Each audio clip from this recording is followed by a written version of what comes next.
Well, it does seem most folks coming onto my social media accounts wanting to get into the shape of the earth tend to be trolls who are emotionally riled up and seem to have some intellectual superiority complex going on, that starting now for some reason because they think they've finally found a class of people who are actually measurably less intelligent than they are in their estimates.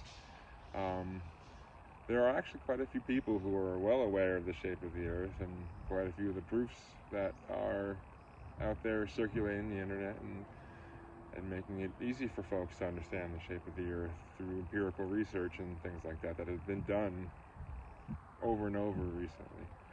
There's also people out there who are very curious, therefore, and questioning, and who aren't so egotistical and assuming globularity or oblate spheroidality.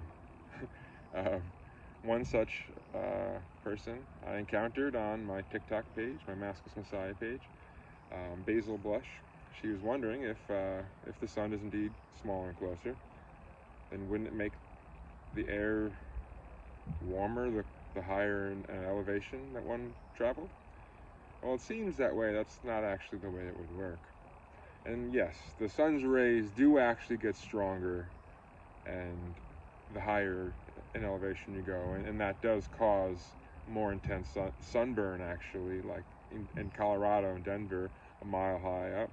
You will get a worse sunburn quicker than you will in most other places at sea level.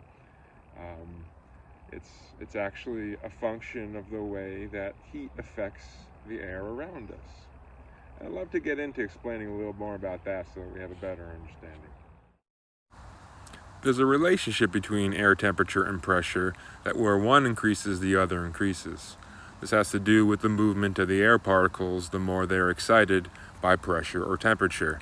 And as one effect is increased, the other is also increased because it's essentially the same effect.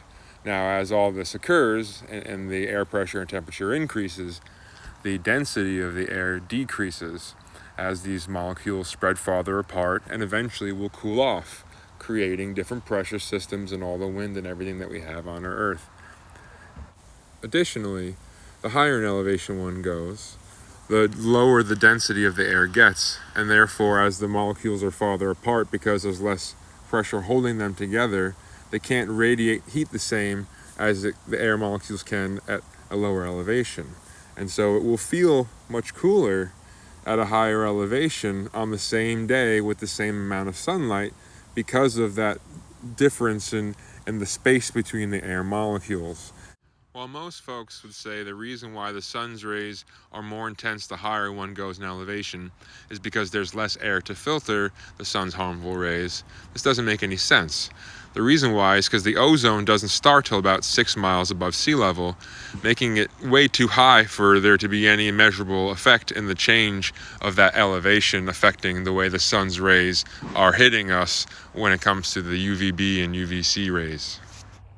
So as you can see, the air is not going to be filtering the sun's rays really with any more effectiveness at sea level than it is at a mile high like in Denver.